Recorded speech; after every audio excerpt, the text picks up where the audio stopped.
Hey guys, welcome to another episode of the Dreamer Cypher, June 29th, 2021. Can't believe that we're halfway through the year now. That's insane. So unlike any of the previous episodes, well, at least for a while, I actually know our guest this evening. So we have with us Ashley Aguirre.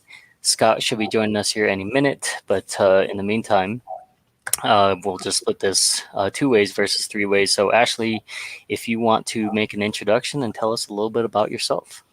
Okay. Uh, Good start. yeah, this is all new to me, so excuse me. But yeah, I'm Ashley Aguirre. I work for Patrick on the insurance side, and I've been working with him since November of last year. I don't even know how many months that is, like 7, something like that. And before that, I've been working in insurance for about 2 years prior to that.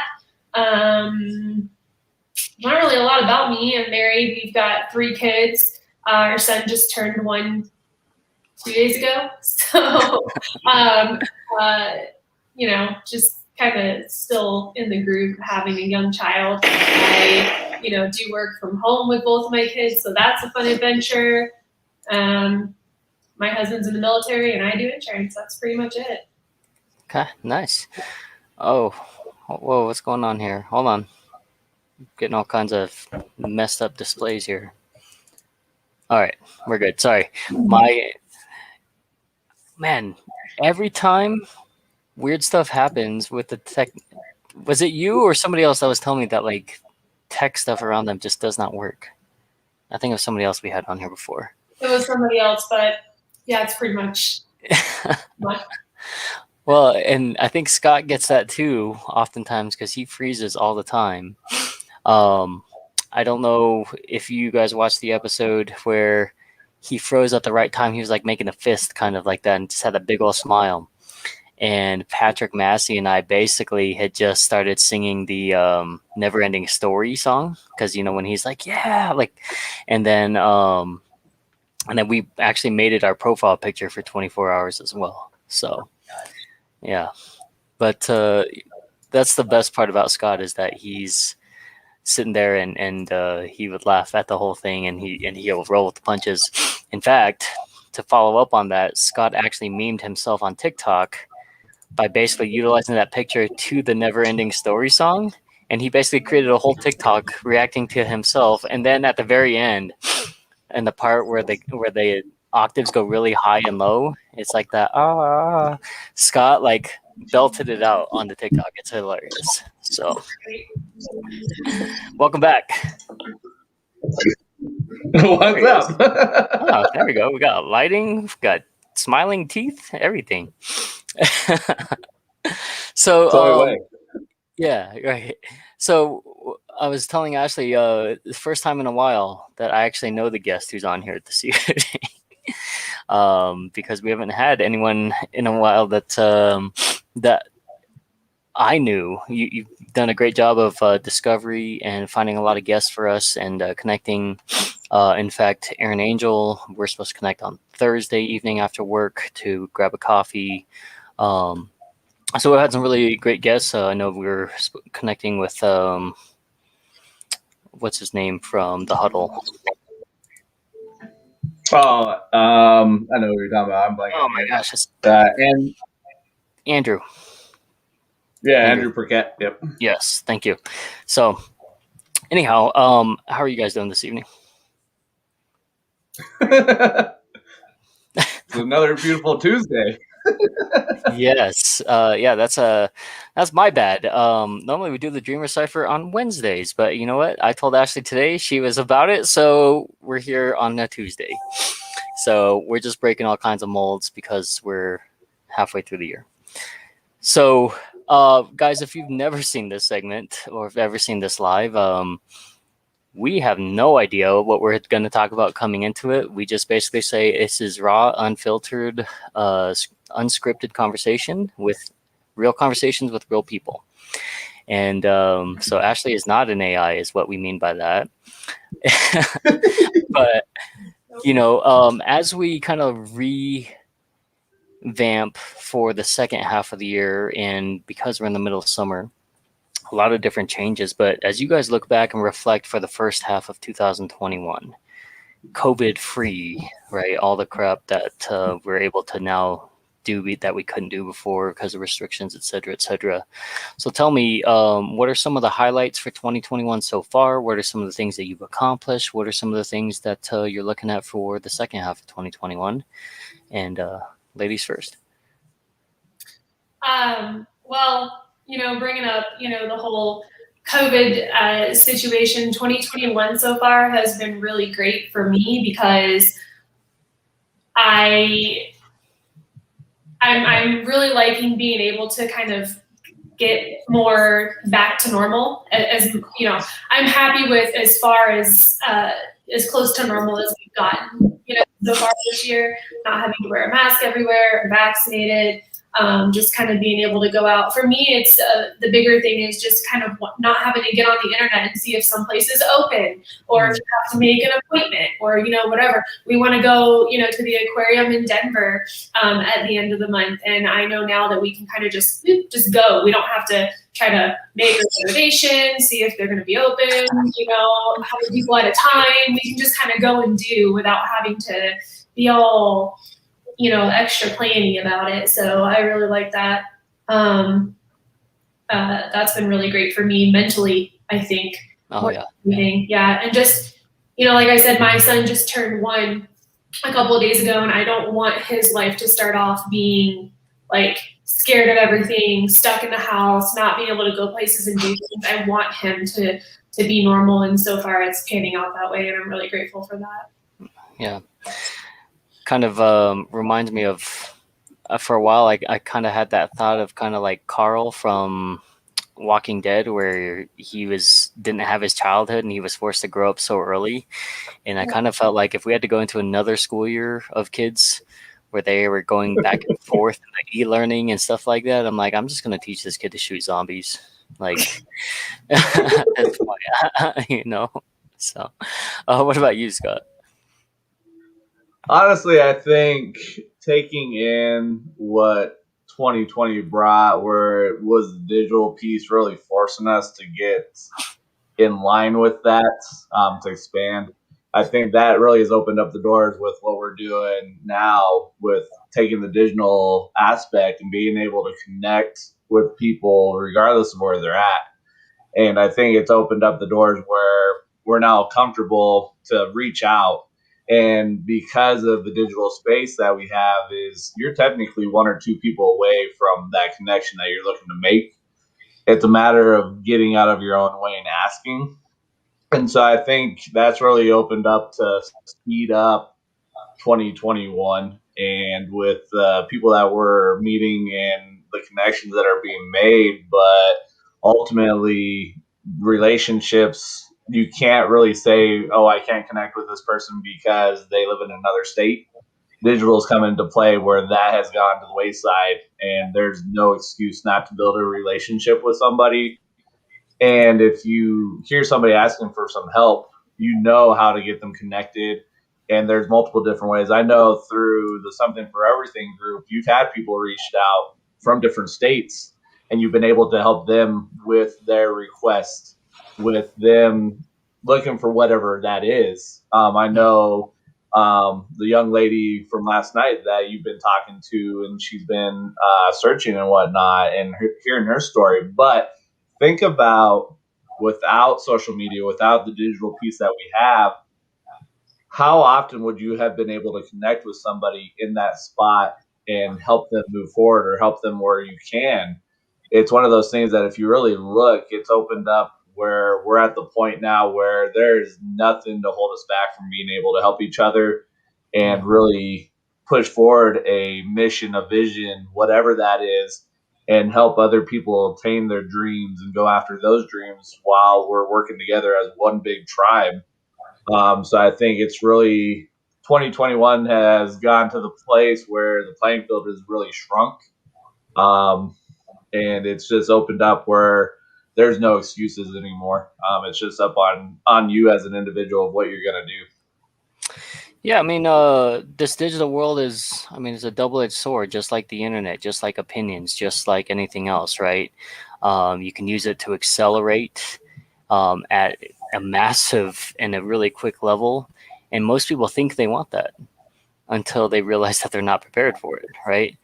And that's where a lot of times people either fail or they experience like a kid may experience a video going viral at a young age, and now he's chasing that for the rest of his life.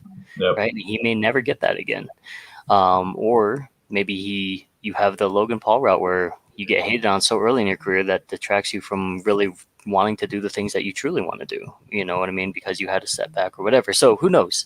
But it is interesting in the times that we live that you could literally connect with someone from across the world instantaneously, potentially find maybe your new best friend, or a business partner or resource or whatever, and then all of a sudden you're just like right there and you're like, oh, where have you been my entire life? Oh, I've been one click away.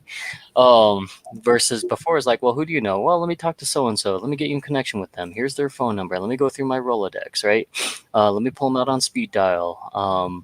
Now it's just like, oh yeah, here's my card, tap this, there you go. Here's my website. Here's everything that about my digital profile that I'm willing to give you right here and there. So I think the highlights for me for 2021 so far, I've experienced a lot of personal growth. You know, I've been scheduling myself to teach myself to read more, to connect more, to have me time, right? And it's a weird change of pace, but it also does allow me to be the very best version of me. It allows me to come refreshed. It allows me to push myself even further and stretch myself. So for that, that's a huge victory. And then also being able to recognize my strengths as well as areas of opportunity. Ashley can attest to this, I'm sure, having worked for me, that there's a lot of opportunities that I have as a business owner, as a boss, as a mentor. So being able to recognize a lot of those areas that I can get better, being able to recognize that my staff, unlike a lot of places, they're not here strictly to get a paycheck or to get money. They're here because they believe in the dream, and they believe in our vision. They believe in, going for something much bigger than ourselves. And to have that, right, is insane. When I think about that, because I never thought that I'd be in this position. I never thought I was the person who would ever inspire others. And yet opportunities continue to keep coming. I don't know, 17 guested podcasts, and I have 2 more scheduled before the end of the month, 3 more before end of summer, multiple speaking engagements, being able to be a part of the inaugural event for memoirs, coming back to host that next month, right? And then being able to speak for Pike Speak United Way, and then asking and reaching out saying, we would love for you to come and actually be a part of the Emerging Leaders Council, because we think that you're dynamic and we only want to surround ourselves with people that we feel like would be really great. So all of these different things, it's all stretching myself. It's all going towards the goals that I've projected, the things that I've asked for, prayed for, and basically begged for. But at the same time, I also have to make sure that my bread and butter is good, right? So I have to make sure the agency is good, my employees are good, my business partners are good. And then, of course, I'm really proud of all the things we've done on the podcast. So real quickly, let's go same order. Second half of 2021, what does that look like for you? What do you envision? And what are some of those things that honestly, like, as we're dreaming, and dreaming out loud, or in the words of Dan Mangina, dreaming with our eyes open, what are some of those things that you would like to accomplish? Oh, man. I think for me, my biggest thing right now is, the work aspect of things. I'm trying to kind of grow my book and also grow myself as more of a leader and less of a follower. Because I've told you before, Patrick, I'll be the first to admit that I am kind of more of a follower personality. And so I'm trying to kind of step up a little bit and just be able to make certain decisions when people ask me things versus because I know there's certain things that I don't necessarily have to ask you, but I'm like, oh, let's defer, to someone else because I don't want to be the one that this is on, or something. So I'm just kind of trying to get more comfortable being a little bit more, not assertive, but just a little bit more of a leader, making kind of some of my own decisions. And that really stems from the fact that I know that we're not going to be here forever. My family and I are going to move probably next year. And I want to be able to continue to do the same work that I'm doing, but I know that when I'm so far away, it's going to have to be in a much more independent capacity. So I'm, really just trying to get myself prepared for that, to be able to do that. No, totally makes sense. And again, I mean, you've laid that out for me from the very beginning. And when we make that transition, honestly, it's probably going to stretch all of us, but in a good way. You know what I mean? And it gives us the ability to actually have a physical presence in a different location too. Yeah. Well, and I know as long as I've known Ashley, I can tell a big switch. I think, Ashley, you're starting to step into some things for yourself. I think you're starting to find your purpose. You're finding your footing for yourself as an individual. And when you see that growth and that for other people, it's phenomenal to watch. It's another way to cheer people on, to be there, part of the journey, but also to just watch somebody really grow into that purpose, whatever that is for you as an individual, which is phenomenal. And that's a testament to who you are and just the environment that you're growing and what you're bringing into the culture and what you bring into the community is a huge thing. So got to give a shout out to what you're doing. So for myself, I think the biggest thing is just continuing to stretch and push and find different avenues that a lot of people aren't in. So like with Patrick, you speaking at the United Way endeavor that they had going on, and that's in front of a group of people that I don't think a lot of people are in front of. That's a group that hasn't been tapped into, hasn't been touched, and so a little bit. But it's one of those things that I think with everything that we're taking and bringing into play, it really has opened up doors where we're going to places that other people aren't.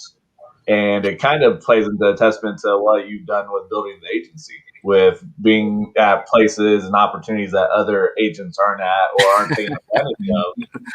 And so for us, for myself, it's growing the podcast, growing the business. I know we've talked about finishing the book, even though everybody's like, we've heard you talk about this book that isn't out yet. So I have to finish that. And then we talked about another book after that, just to kind of showcase the growth and let people see that. And ultimately, it's just keep throwing stuff against the wall, see what sticks, and then pivot as it needs to. But just keep moving forward, and things will show up. And it's a testament to. I'll go back to having Dan when we did the live with Dan, and Dan's got a Facebook page that's got 60,000 followers in there. And he stated, he's like, I'm just here for you guys. What you guys have created with the state energy is huge. And this is coming from a gentleman that's been on Forbes and the Wall Street Journal, and he publicly spoke that in front of everybody that was on the live watching. And then you hear this gentleman that's like, don't believe the hype. And it's somebody that's done this, and you're like, okay, all right, we'll follow your lead because you've done it. But it's just keep moving forward, keep pressing, keep looking for different opportunities, keep digging and extracting different things that are out there that people aren't looking at and people aren't seeing. And so it's just a continual movement forward and just keep doing what we have to. Now, those are all very solid points. And, as we look forward toward what else is coming in 2021, right? You guys are obviously, what's nice is that I'm in business with everybody in this chat here. So Ashley's privy to know some of the stuff that we have upcoming. Obviously Scott and I, we talk all the time about all the stuff and the things that we're planning on for the podcast. And, so to be able to kind of have, all of these different things that are coming, right? And then while still building, again, your reputation, your legacy, right? One of the things that when we first started and launched this podcast, I think we were always kind of talking about like what are people leaving behind and talking about that legacy. And we kind of had this second part that kind of like at first we thought it was a good idea and we were calling it theory crafting, right? And I still like the idea of trying to get people to open up to understand who they are. But I really feel like that changing it to really understand how are you living your legacy is a much better segment. So that way you get a chance to know people in terms of how they built it, where they've come from, but what are they doing to actively build that in their day-to-day life, right? Because we look at legacy as kind of like this really big ceiling of these things that maybe eventually we'll look back and we'll see all the things that we've done, but while we're in it, we don't really appreciate it. But if you can get to the point where as you're building it and you're living it, and that comes down to what do you really want, right? And so as I look back and all the things and I look through, I really, really want to be up there on stages. I really want to be up there blowing people's minds. I really want to basically tell people like, yeah, I started with nothing. I started with $300, which I had to have my wife put away over the course of months to basically for me to register my business, right? And I literally started with an online carrier that I saved up $1,500 to write one renter's policy that I quit on them after that because it was awful, right? So to be able to showcase and tell the stories and the journey of where we've gone through, where we're going, but how we're doing that, and then I look at that as kind of like my day to day, right? Is growing an agency on Facebook my only legacy? God, I hope not, right? But is it one that maybe people are trying to do and trying to actively build and trying to duplicate or replicate or find their own variation? Absolutely. So can I use that as a vessel as part of my day-to-day to go next level, right? Which would be in the coaching realm, which would be in the podcasting realm, which would be in the influencer realm. So as I'm learning more about those things and focusing so much more on my own personal legacy, I also go back and I'm like, I also need to make sure that my team, my partners, people that I care about, that they're also on the same page, right? Because the last thing that I want to do is I want to be this rocket that takes off and doesn't have all the right pieces around me and then explode. So, so for the rest of 2021, I've never really selected keywords. A lot of times there've been certain phrases that have stuck with me. For the beginning of 2021, there's two different kind of hashtags or memes or phrases that came through. So one of them was grow through what you go through, and then the other one was that failure is not the opposite of success; it's the recipe for success, right? So now that I understand and that I feel like I've spent a good amount of time utilizing those, transitioning to the second half of the year, it's basically live and build your legacy at the same time. That's really kind of where my focus, my emphasis is going for the rest of 2021. So. Well, I have to ask because I know a couple weeks ago, Ashley and I were originally, I guess it was one-on-one because it was supposed to be a team meeting and yes. Everybody else had things going on. And so I was talking to Ashley, and I think we may have talked a little bit about this. I don't recall, but how you have a story and being like Ashley, stay-at-home mom, got in with working with Patrick in the agency, have done what you've done. And when you think about that piece right there, how much do you think that has developed a story that's meant to be shared with other people when you look at yourself, Ashley?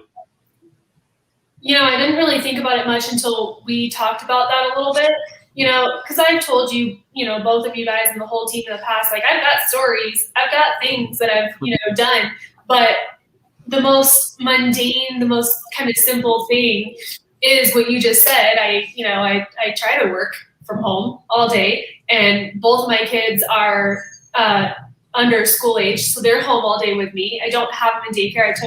I took the older one out of daycare, during the height of COVID last year.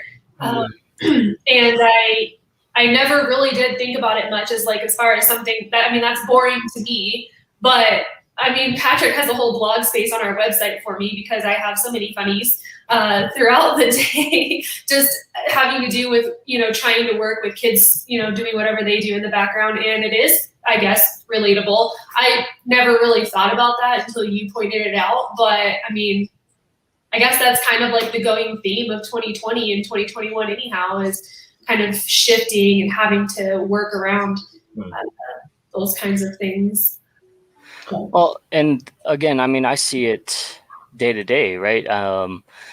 You've got kids screaming, you've got, you're juggling all the hats, right? So it's like, I'm mom, I'm employee, I'm spouse, right? And then if anything comes in between all of that, right? Or you got like people who are texting you and emailing and messaging, and I'm throwing stuff at her and the team's asking her questions, right?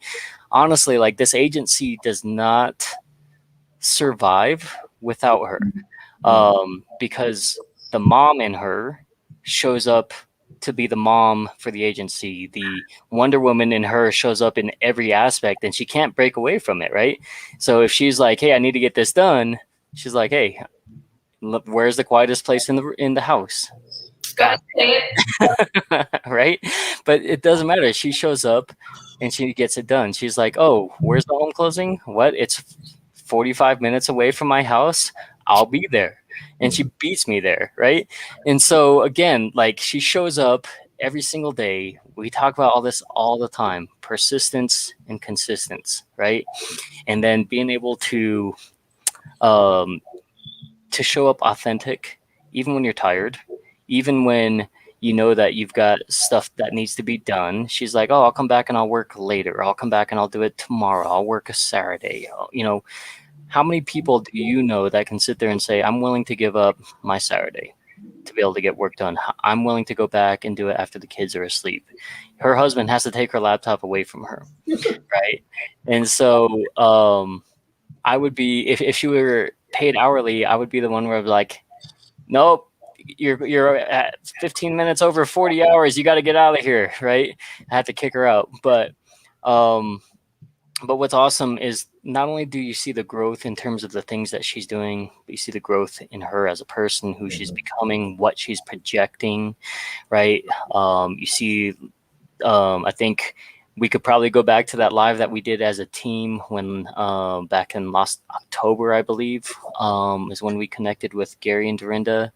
Ashley was the quietest one out there, and Lane's pretty quiet, right? And she was by far the quietest one. But to see her, like, even just to see her, like, when she's upset or when she's like angry in the moment, like, we didn't see any of that stuff. So now we see, it's like, the passion, or we see the frustration, and she vents it out to us and stuff like that. But when Ashley's frustrated, we know that it's like, it takes a lot to be able to get there.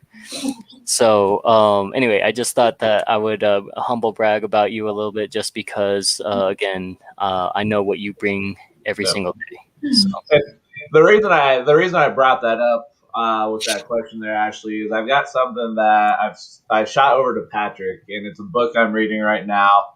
And so by having what you're thinking there, the ordinary piece and whatnot, now I'll read this quote and just listen to it, and then I want to get your feedback on it, because this is when I read this, I was like, this is nuts. So the quote, or the passion of cheer, is: if we are tempted to position our brand as the hero. So it's not even the brand; it can be yourself, whatever it is. So if you're positioning our brand as a hero because heroes are strong and capable and the center of attention, we should take a step back. In stories, the hero is never the strongest character. Heroes are often ill-equipped and filled with self-doubt. They don't know if they have what it takes. They're often reluctant, being thrown into the story rather than willingly engaging the plot. The guide, however, has already been there and done that, and has conquered the hero's challenge in their own backstory. Now, when you think about what you brought up with your story and that piece there, and you hear that segment right there, what does that do with your thoughts? What are you thinking when you hear that piece now, and then in accordance to what you had shared? I mean, that brings a lot, kind of to my mind, just because I guess some of those changes that everyone is saying that they're seeing has to do with, you know, I tend to be a little bit quieter. I tend to be a little bit kind of more shy, try to stay in the background. I don't like to draw a lot of attention to myself. And it took me a while to get to a place, not because of anyone else, but just kind of because of myself, to get to a place with this team where I felt like I had earned the right to express any kind of, whether it's frustration or shout out or whatever it is. It took me a while to get to a place where I was like, I feel like I can do this now. But I mean, now I feel totally comfortable. I do not, Patrick knows this, I do not take compliments well. You compliment me and I'm like shriveling, like, it's hard for me. So those are things that I'm working on. And yeah, I mean, that's me. I do try to kind of stay in the background. But don't let her fool you. She is an assassin. She may be quiet. She is an assassin, because you know what? If you put a competition, or if you say, hey, this is what this looks like, the first person that comes up, or the first person that says, I'm ready, or the person that says, you know what? No one's going to outsell me. No one's going to outdo what I do. No one's going to be better than me. That's her. And she won't tell you that. She's like, oh, I don't want to take from the team. Okay, I'll take it. Right? But she is an assassin. She will outsell anybody. I would put her up against anybody else. You know what I mean? And so, because I know that she's so versatile, I know that she's going to assess it.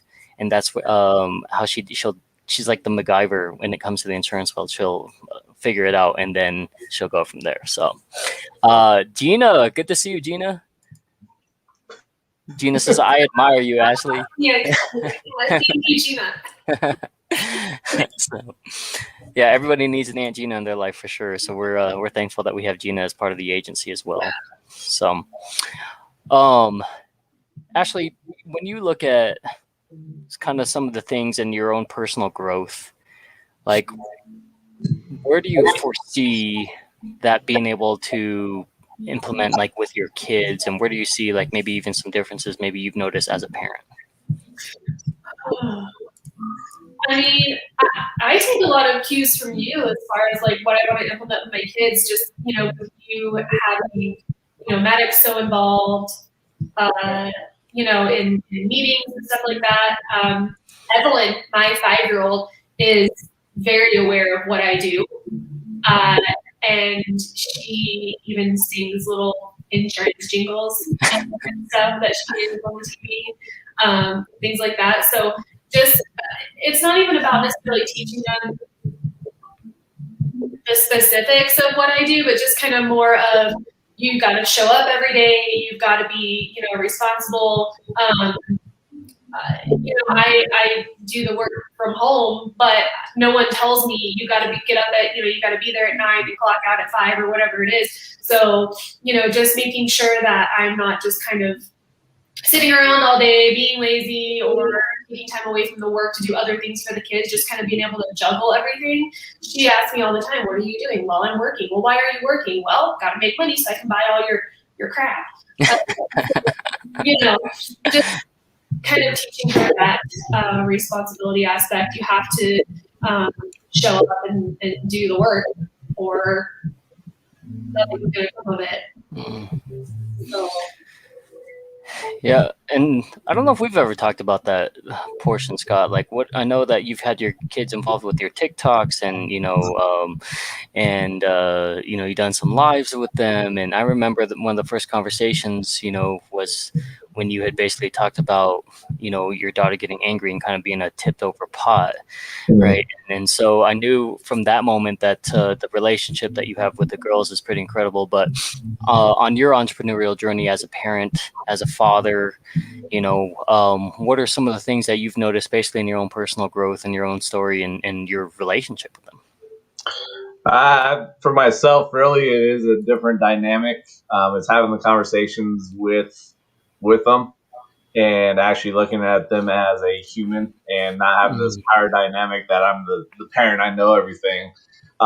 Because it's interesting. I was driving both of them last Saturday to Hoop. They do Hoop, which is another variation of gymnastics. Mm. And so she was upset. And I was talking to her, and it wasn't getting through her. So I was like, well, do you want me to yell at you like mom yells at you? And she's like, no. And she freaked out. And so it's one of those very interesting things because with her, she is very prone that if she gets yelled at, she shuts down. And so it's the thing that I brought up, and I was like, you've got to talk to your coaches and let them know, hey, this is how I respond.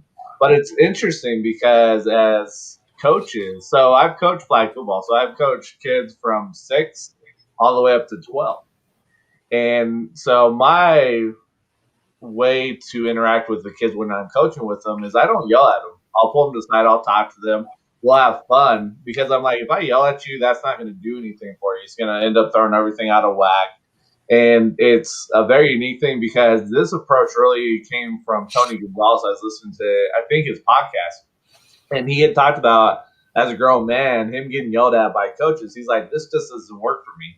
And I went and told the coach, I was like, if you need to get to me and get to my head, you need to pull me to the side and talk to me like a man and not yell at me. And so it's the same thing, like as coaches or as parents, you've got to figure out what works best for your kids.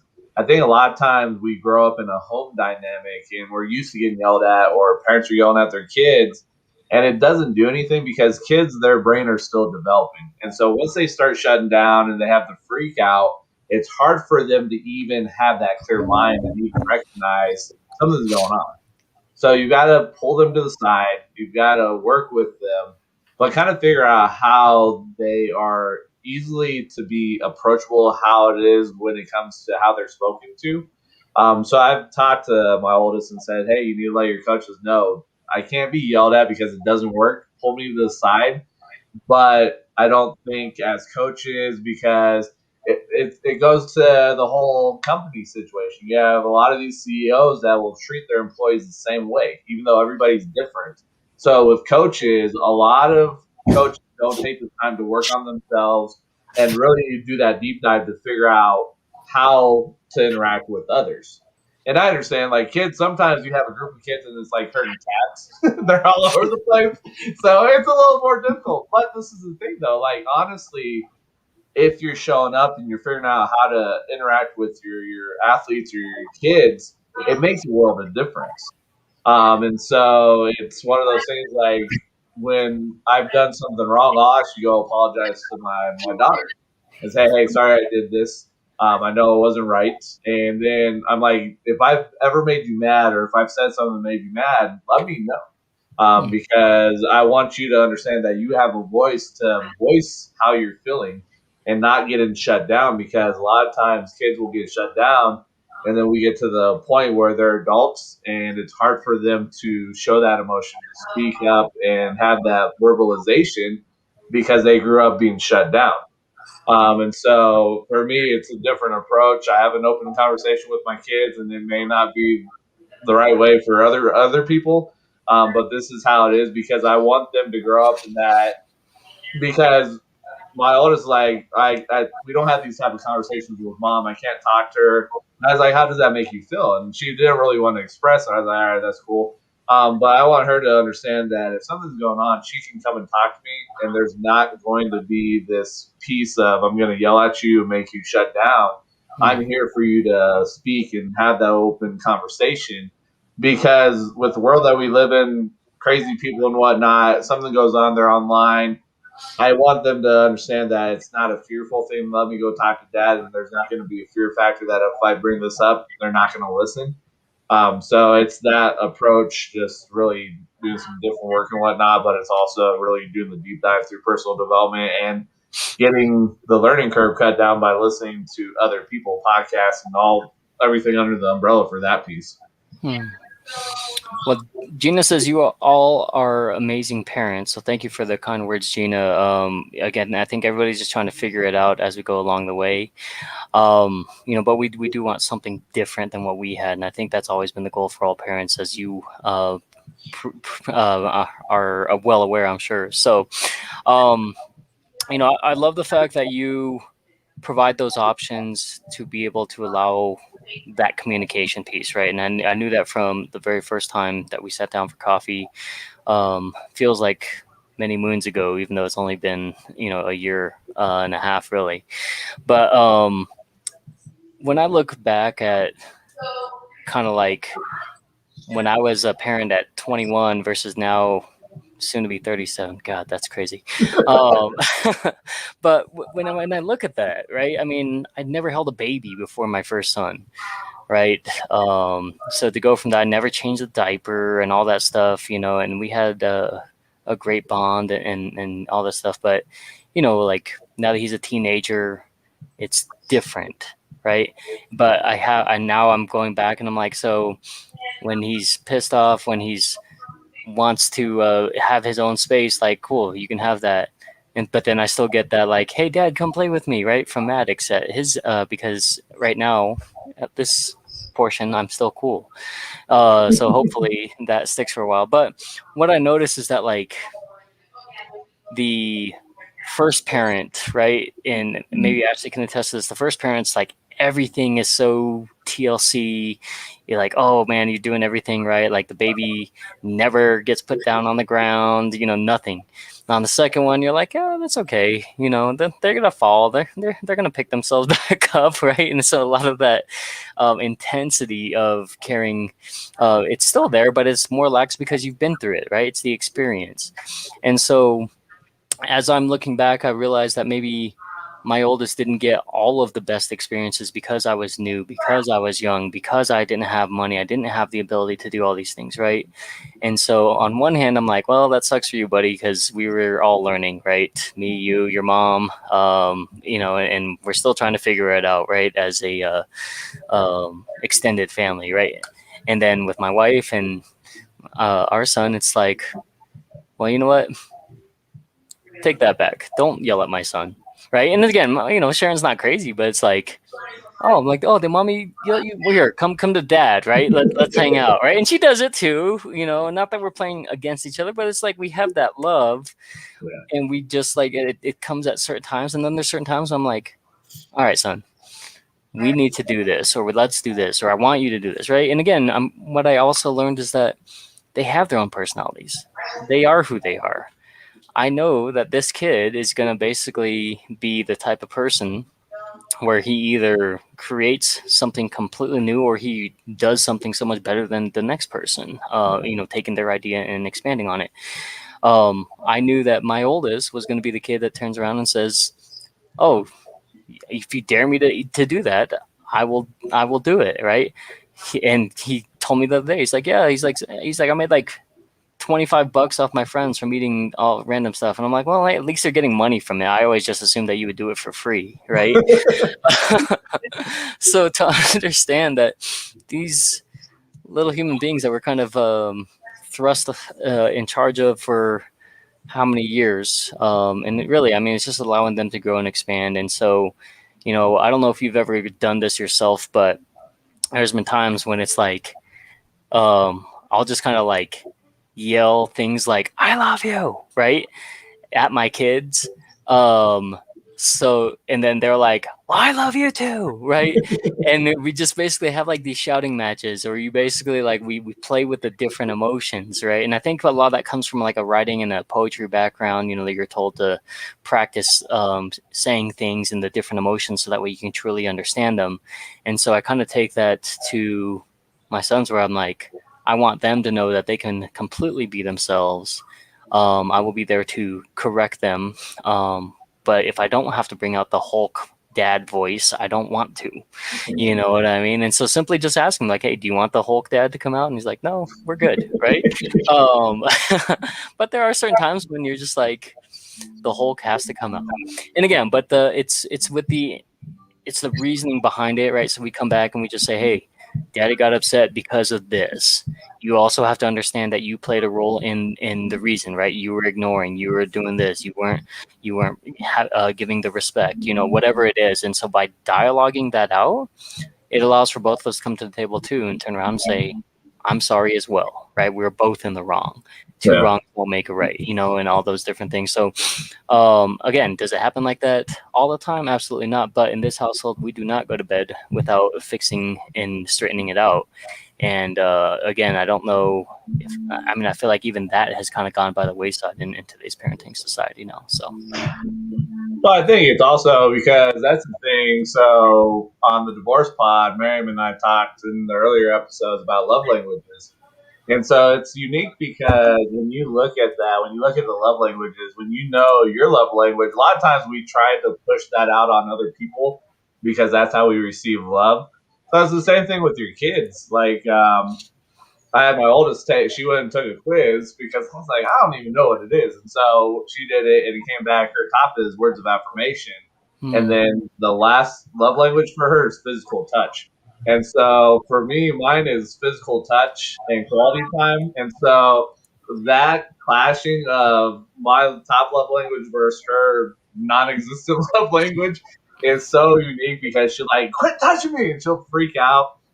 So, and then she's like, "You're just doing this because you think it's funny." I was like, "Just a little bit." Yeah, love languages are really important. they are. And, I miss your faces. Big hugs, you guys. Hey, Rudy, good to see you. We miss you too, bro. I've noticed he's groomed. He's cleaned up his beard. If you go look, and then shout out also, he started the Lexus or the local Nexus. Yeah, so I know he started that. So shout out Rudy getting that started. Yes. No, love languages are huge, right? But so is personal space. So is reading body language. So is basically making sure that, with people, like one of the things that my son, I think he hates now, and I realized this like as he's getting older, that he enjoys the tickles, but only to like a certain extent, right? And for the most part, though, he does not like it. And so I had to learn that because, like, I'm so used to basically, like, I used to do it to my oldest. I used to do it, to him. But he's like, no, Dad. He's like, I don't like it. And so I had to learn that, like, okay, if you don't like it, I can't do it, right? And so it's weird. But in today's society, right? And again, for right or wrong, whatever it is, however your thoughts are, ultimately, at the end of the day, it doesn't matter, right? What matters is basically what is kind of dictated by the law and the reactions and the actions that are going to come from that. And so if I continue to go beyond that point, then I'm no longer teaching my son that it's okay to respect personal boundaries. It's okay to go beyond that. It's okay to ignore what people are saying, right? And so I had to learn something even as simple as that, right? In my mind, I was just trying to get my kid to laugh, but in his mind, he was like, no, I don't like it. And so I had to learn little things like that. So it's definitely weird times that we live in, for sure. Again, agree, disagree, I don't really care. This is my life, not yours. Ultimately is what it comes down to. But I am interested to kind of just hear maybe other parents and stuff like that. July 4th coming up here in a couple of days. For me, it was always, I loved being able to shoot off all the fireworks and stuff like that. Now I try to go and I really just enjoy watching them. I enjoy spending that time with the family, and it's so weird because, as you guys know, growing up, I didn't have a lot of these family experiences, right? I mean, like, yeah, my dad would get us some fireworks and we'd be out there, but it was like clean it up, go to bed, and went back to normalcy, right? For us, which is basically kind of like be home before dark, don't get in trouble. My dad said, if you get in trouble, you don't call me, right? So it was just kind of one of those things. So to be able to like go and experience these things, and I think we talked about, I talked about this somebody with going to Disney World. I never had a desire to go to Disney World as a kid because it promoted family, and I was like, well, my family's broken, nobody can be that happy. That's what I thought in my mind. We went to Disney World in December. The castle was dripped in ice, like frozen, and it was different colors. And I was like, oh, that's cool. We got on some rides. We went to some different parks. The third day, okay, we went to the Star Wars park, I turned into a little kid, man. I was like, this is insane. And I walked up, I ordered a blue milk, and the girl's in the cantina. She's got her hair like Princess Leia. She's got the robe. And I'm like, you got stormtroopers walking around talking trash to people. One of them looked at me and he's like, what are you looking at, scum? And I loved it. I was like, what do you got? Keep coming, right? Keep talking trash to me. But when I walked in, I saw that Millennium Falcon. I was like, life-size Millennium Falcon, this is insane. So, but the point that I'm getting at is that, like, to be able to go through and see this stuff and to be able to experience these memories from my kid's perspective is insane. And I think that's ultimately kind of like where I'm enjoying parenting, right? Part of me is also like, hey, I get all these action figures that I don't do anything with by myself, but now that my son does, cool. Hey, Mom, we're going to go toy shopping, right? And she goes, so, but, you know, when you're looking at maybe some of the holidays, some of the traditions, you know, what are some of those things that you guys are maybe experiencing with some of the things that you do? And then after that quick roundtable with Ashley and Scott, we'll get back to Rudy's super long comment here. So.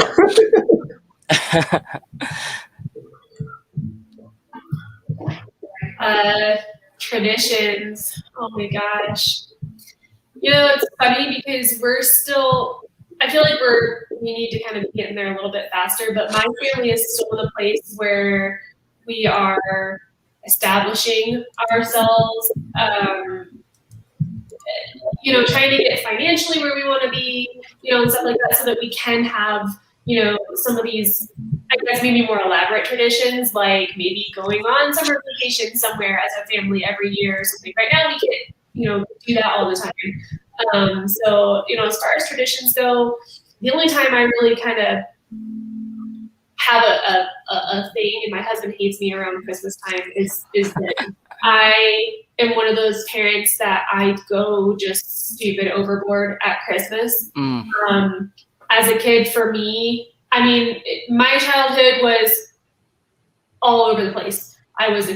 We were normal. We were stupid poor. And I also, you know, lived a part of my childhood where maybe we were, you know, pretty well to do as well. So I've kind of been kind of all over the place. But Christmas was always super magical for me. You know, Santa would come and just be like, the house would just like throw up in Christmas and presents and stuff. And I do that for my kids. I have a lot of friends who are, you know, something you need, something you read, something else, something you want, or whatever, and like 3 things, and that's fine. But for me, I just go nuts at Christmas and get way too much, and all the decorations and all the things, big dinner, all that stuff.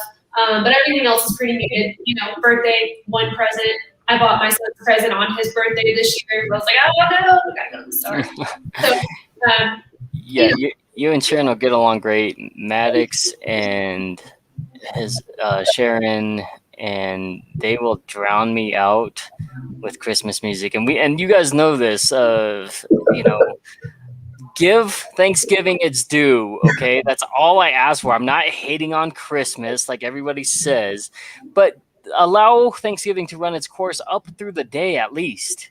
Okay, there's no reason to start Christmas music at the end of October. Does it hurt you?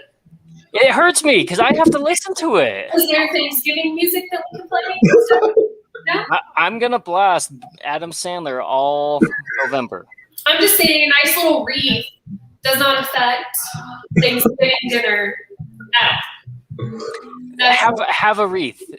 If it doesn't go inside my head, I'm fine with it. But if I have to listen to that music from October on, like, it's horrible. I hate it. And then it turns me into the Grinch. And again, I don't hate Christmas. I don't hate Christmas music. I very much enjoy it in small doses when I'm supposed to, right? But I don't feel like that I need to listen to it in July.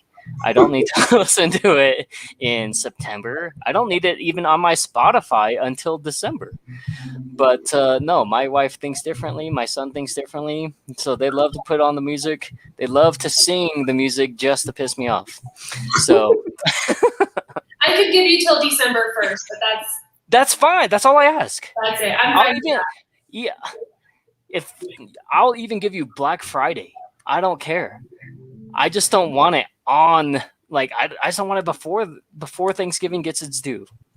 So we're gonna go back and forth on this. I know. That's funny. Break free from your chain, sir. No boundaries. Hobby Lobby is already in Christmas. Oh my gosh. Yeah, Yes. somebody did post a picture that there's already ordinance out there. I'm about to throw something. No, I'm just kidding. I think that's a little bit crazy. What about you, Scott? What traditions? I mean, again, what are some of the things that you just do with the girls? Really, it's just they just spending time. Like for their birthdays, we'll go putt or bowling and whatnot. But it's unique because being a dad with girls, when it comes to like shopping for clothes, I'm like, I don't know. So like for their Christmas presents, I'll be like, this is how much you get. They'll go pick out their clothes. They don't get it right away. I'm like, you go pick out what you want, so I know whatever you're getting is gonna be what you want. And then it gets wrapped up, and then they get it. So it's a little different with that one. They already understand. And so the last couple of Christmases, they're like, "Dad, are we gonna go clothes shopping?" I was like, "Yes, I got you." So, but it saves me the hassle of, "Hey, here's what I think you'll like," and then they unwrap and they're like, "What is this?" So that it's a very unique approach. But then there will be a couple of gifts that I'll get them that they don't realize, they don't know about. But other than that, a lot of it's for they go and pick. They just don't get it until Christmas Day. But ultimately, for me, it's just spending time together. Because as I've gotten older, and it's unique because talking about love languages, my top's always been physical touch, but it used to be word of affirmation.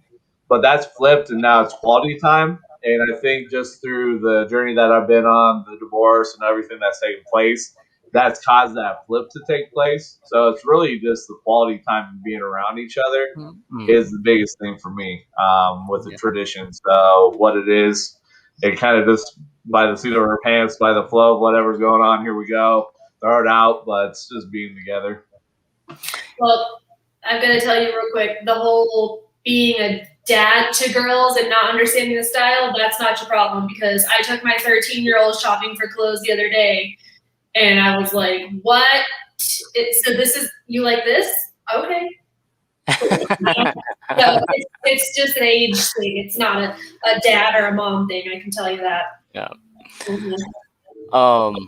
So Sharon is amazing at gift giving, right? Because she finds the practical, she finds the thing that you probably didn't think about 6 months ago, and she also gets you something that you really like, right? She does all of those things. Oftentimes it's 3 different things because she just knows and cares about us so much. I'm the worst, right? There's been days when I'm like, oh yeah, I'm gonna plan something. Nope. There's been days when I'm like, or maybe my wife just doesn't like gifts, right? And I'm starting to think that that's maybe a thing, because every time I give her a gift, like I got her a massage one time, and she like gave it to her mom. I got her a watch. She's only worn it one time, right? I've had Maddox build stuff, and she was like, "Oh, this is so adorable," and then it like doesn't even go in her salon where she can see it, So I'm really to think like, I'm like, you're the reason why I'm so bad at giving gifts, because every time I give you gifts, you just give them away. It's not true, but that's my excuse right now. But let's go back to Rudy's comment here. All right, this is super interesting. As silly as this sounds, I think that's amazing. My grandpa always tickled me, and I hated it so much, and he thought it was fun. I actually started to resent him and stopped going fishing and hanging out, and that's what can happen when not respecting a child's boundaries. So thank you for sharing that, because it's really insane to think that you trying to have fun, but it's kind of like when you're pissed off and somebody comes up and starts joking with you, or and again, they're not necessarily trying to upset you more, but it does happen because of where you're at. So, but it's also an opportunity for me to teach him, like, hey, if you do feel that way, you're valid. Talk about it. You don't have to punch me in the face, right? Because you're upset. Let's talk about it, right? If I continue to do it, yeah, then you can punch me in the face. So, oh my gosh, true. I will cut that.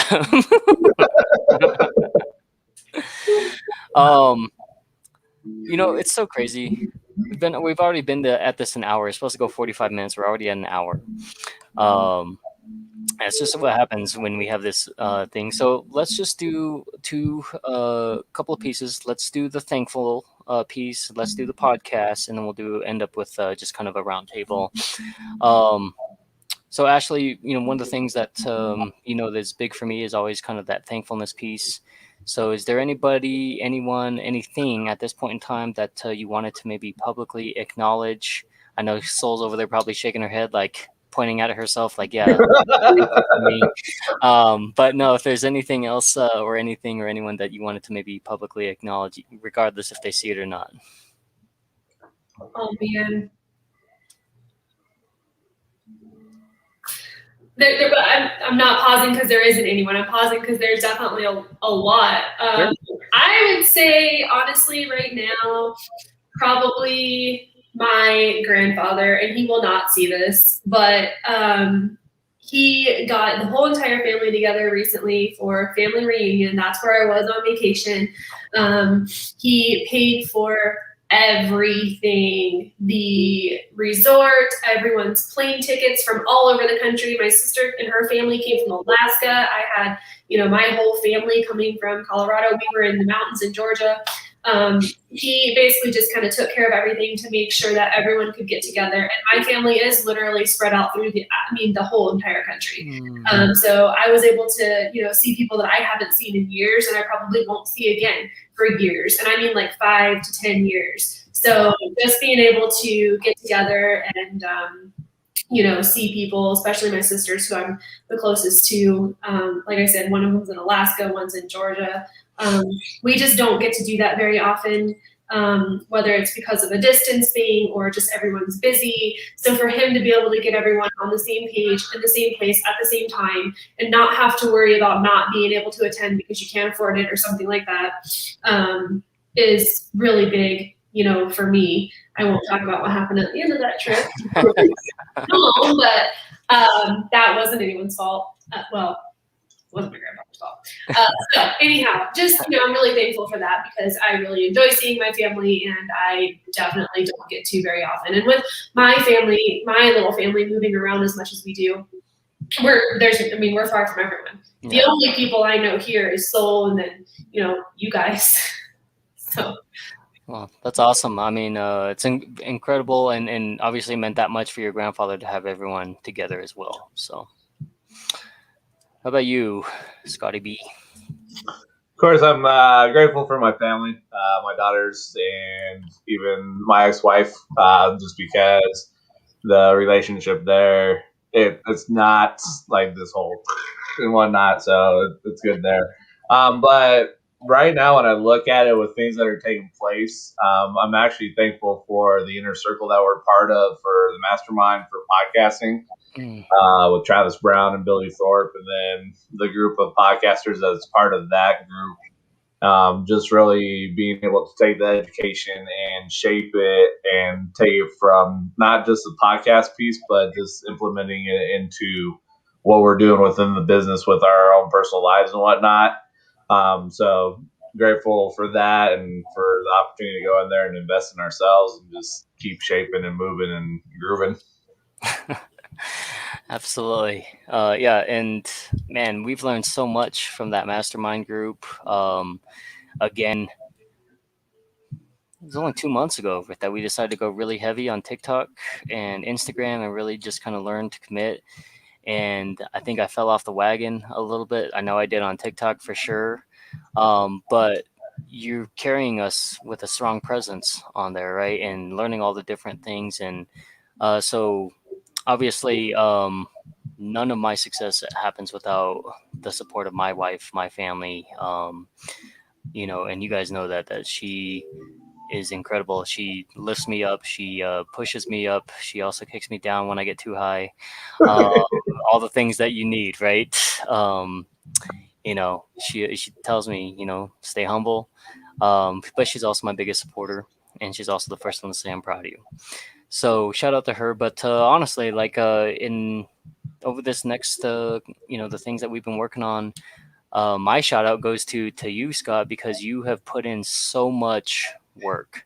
You've put in so much effort into really showing people that you set your mind to something, you'll get it.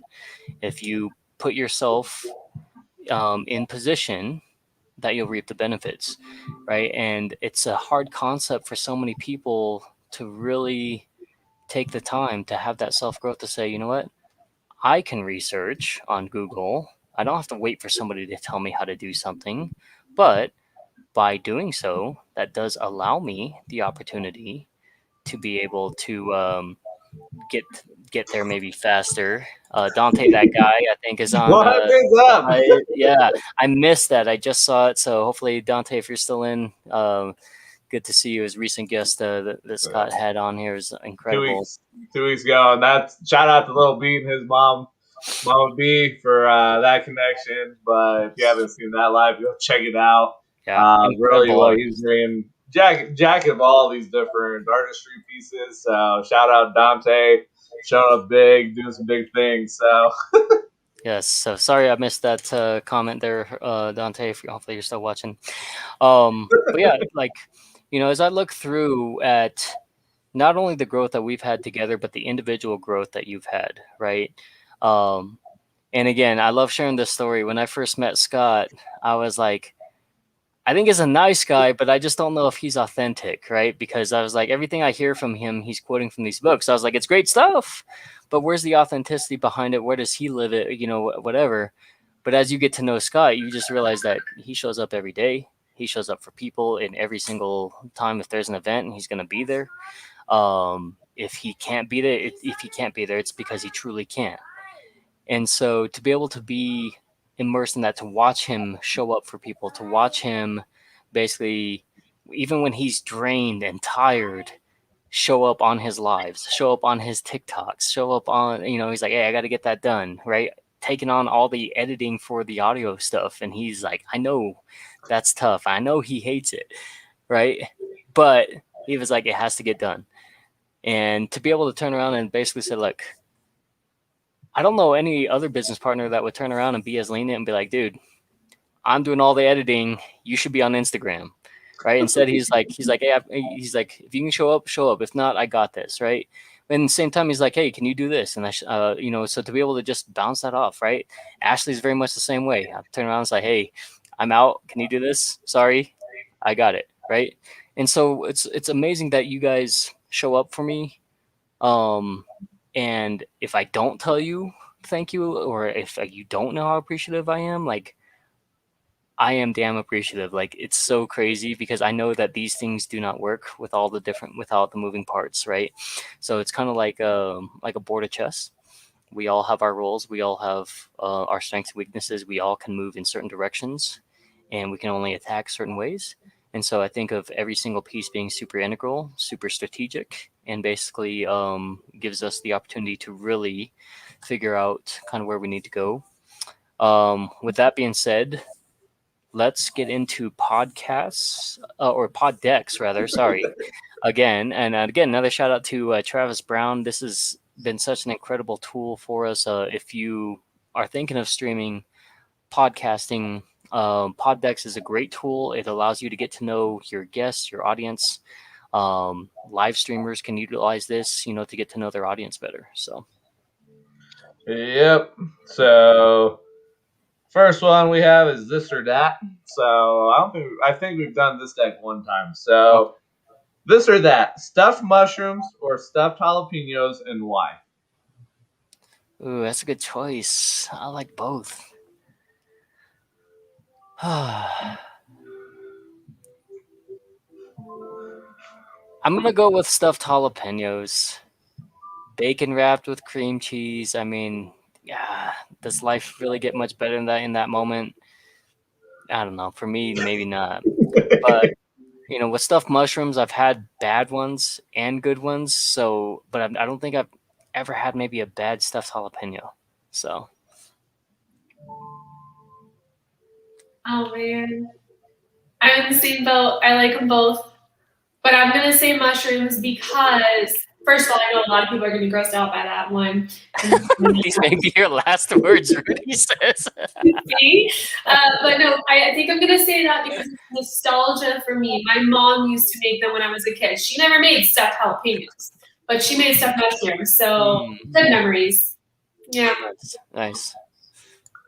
I look at it. Sorry, Rudy. He's cracking up. When you look at the ability with the jalapeno, it's got the spice behind it, so you're able to counteract that with some different flavors and things to bring that to a different balance. Mushrooms, on the other hand, they're just bland, so like just not much that you can do. What? Yes. Oh So, my my goodness. choice is the Did he just say jalapeno. mushrooms were bland? He did. Yes. Oh my goodness. All right. I need to grill up some portobello burgers. But what happens if you put the jalapeno and stuff it inside the mushroom? I've never seen that combination, so we might have to try that and give that a go. I Yes. would try it, but that doesn't sound good. What? All right, next one.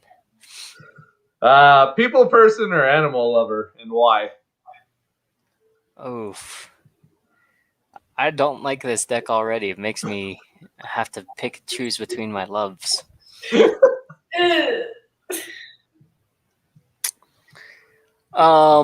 Okay, so I guess I'll go first. I may sound like a bad guy here, and that's okay.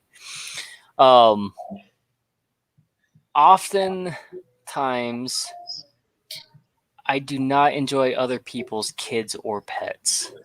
Okay, I'm sorry. Like mind destroying your office? I'm sorry, but and again, it's not every time. It's not everybody's kids. It's not everybody's pets I don't like, but oftentimes that is the case, right? But I think it's like that with people too, right? Oftentimes you don't like people, or whatever. So I mean, Ashley, I like your kids. That's okay. You don't have to. No, I do. I wouldn't spoil them and get them all the snacks and all the stuff if I didn't. But I think at the end of the day, just where I'm at, I love my dog. I've always had a dog growing up. I've always been around pets. For me, I think it's people. It's the connections. It's me being selfish from that aspect too, just because my highs often are from the connections I get with people and learning their stories and being all that, and obviously being around that for the podcasting and the business and life coaching and everything else. So Oh man. So I immediately go to can you give us this weird circle about all your pets too and all the different names and all that stuff? Because people really need to hear this. This is so confusing. Okay, It's so confusing. You're gonna get me out of this. Is great because I'm just about to get in trouble. Well, we'll come back to it. Okay. Almost all of my pets are named after other types of animals. Okay, so I have a cat named Duck, and I have another cat named Chicken. Duck and Chicken. I had a pair of rats. I now only have one, but the rats, one was named Moose. I still have her, so she still exists, and then the other one recently passed away. So Duck, Chicken, Moose, and I have a bulldog named Rabbit. And then I have another dog that is named Maggie, so she's an outlier. But yeah, so all my two cats, Duck and Chicken, rat named Moose, dog named Rabbit. My kids aren't even confused. It's a miracle. I mean, to them, it's just a name. That is true. Yeah, that's awesome. All right, now go back to your original answer. What were you gonna say? Well, so first of all my people, I do love you. I do. But I have to go straight to how I feel in movies. Okay? And in a movie, I would almost much rather see. Not much rather see.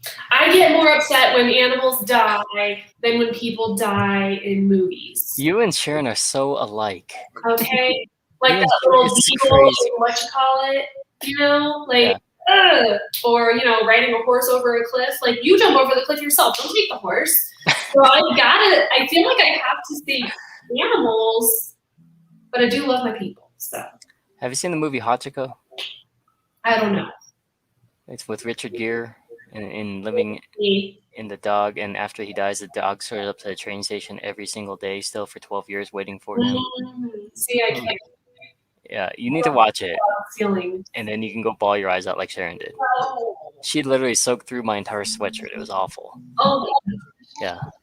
So, all right. So I'm a people person. Ashley's a animal person. Scott. I'm a people person. Animals are great and whatnot, but you don't get any conversation back from an animal. So you'll be talking to an animal, they'll be like, think about talking to a goldfish. What's up, Goldie? I don't know. What else am I supposed to say? So at least with people, you get that interaction. But I've talked about it too. When I'm in a new when I'm in a new situation and I don't know a lot of people there, I'll end up going back. So probably surprises a lot of people, but I used to be a very bad introvert. So when I'm in a group of new people, I go back to kind of filling out the situation in the room and whatnot and get that feel. But it is the connection piece, because I tell people ultimately our success really depends upon the connections that we have, and that's a basic foundation that everything's built upon. So people person for myself. can you change my answer? Rudy says he's an animal person. People tend to frown when he tries to spoon all of them. You know, Soul and I became best friends because of my RBF, right? I feel like that she's laughing now. I hear her. I feel like that's part of my problem about it. Is everyone thinks I'm always pissed. That's funny. You got one more card for us here, Scott? Yeah, I'm looking real quick. Okay. It's so interesting, right? That we all have our own idiosyncrasies that we deal with. If you put Scott and I up together next to each other, you guys would never guess that he's the one that basically reverts back to being shy. Right? I don't think anybody would have ever guessed that. You know. But especially because you're the yes man. Yeah. So which this is interesting. So the question here is, what verb best describes you? Oh. Verb.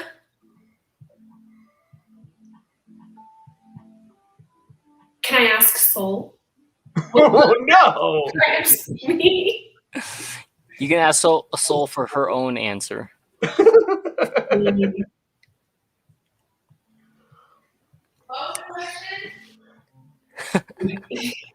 What verb best describes you? What verb best describes you? What word Verb describes you? What verb best describes you? I'm not allowed to ask about myself. Verb is an action word. Oh, thank you. I was about to Google that. It's all good. An action word? Oh man. That's a hard one.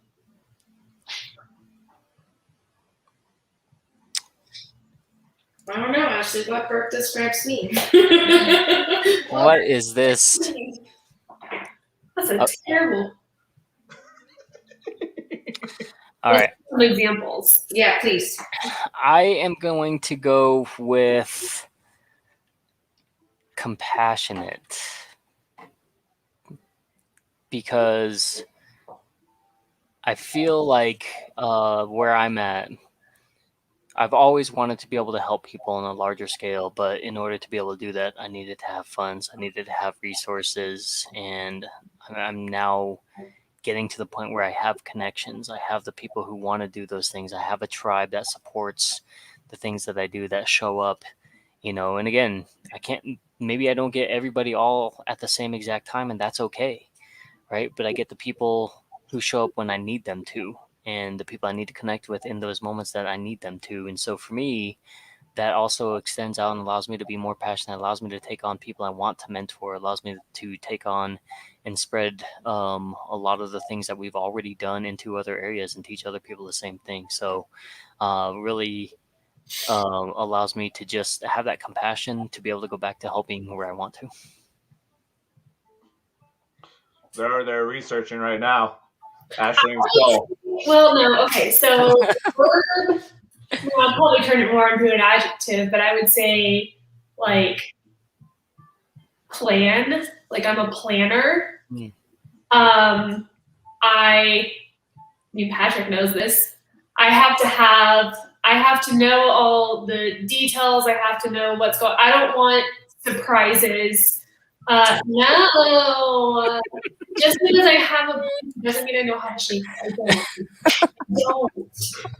The topic, I can't even like. This is a topic of conversation that comes up with literally every single person I have ever met in my entire life, all my life.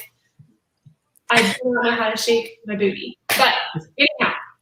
I've never had that conversation until now. Just to be fair, I've never had this conversation with Patrick Scott, but it is good. Thanks, If you met me, you know. I just, No, planner though. Let's get back on track. I'm a planner, especially with finances. I have a book. And it's about to be time to get a new one because it's almost used up. And I have every single penny planned out down to the last tiniest little detail, all the way into forever. She did. She told me when when we interviewed, I was like, this is not an easy position. I was like, it took a long time. I was like, my methods are very non-traditional, blah, blah, blah, right? Ran through the whole spiel. She says, it's okay. She goes, I've got all of our finances planned until we move next. She goes, if I make money or if I don't. And I was like, whoa, that's pretty insane, but it's pretty scary. I'll say that, me not making money would be like, easier or anything because my husband doesn't make that much, but it's okay. I'm putting it towards my surgery. It's fine. What about you, Scott? So 2 came to mind. It's either opening or crate. I think they kind of go hand in hand, but if I was going to go with one over the other, I think it would be crate. Would be the verb that describes me. I like it. Yeah, I mean, I don't know if you guys know this, but I had Scott actually write one time a poem based off of something that he said. And when he showed me the poem, it surprised the hell out of me. It was so good. So maybe on a future episode, you guys can vie for that. And instead of me sharing poetry, we can get Scott to share his poetry. Yeah, I could take probably 5 minutes to put something together, but hey. So, just real quick, roundtable. Is there anything else that you wanted to touch base on or talk about before we end up closing today's cipher? And go in reverse order this time. We'll start with Scott. Ultimately, we want to give a shout out and a thank you to Ashley for coming and joining us. Like everything that we do, a lot of times it's the last minute. So thanks for letting her use your computer too. Have people come join us because I know Ashley's been in the audience when we've done the lives before, and she's given feedback. And so to have her come on and be able to have the conversation and just to have her be part of this is a wonderful thing. So that would be the last thing here. Just thank you for your time and thank you for joining us. Thank you guys. Anything for you, Ashley, in closing?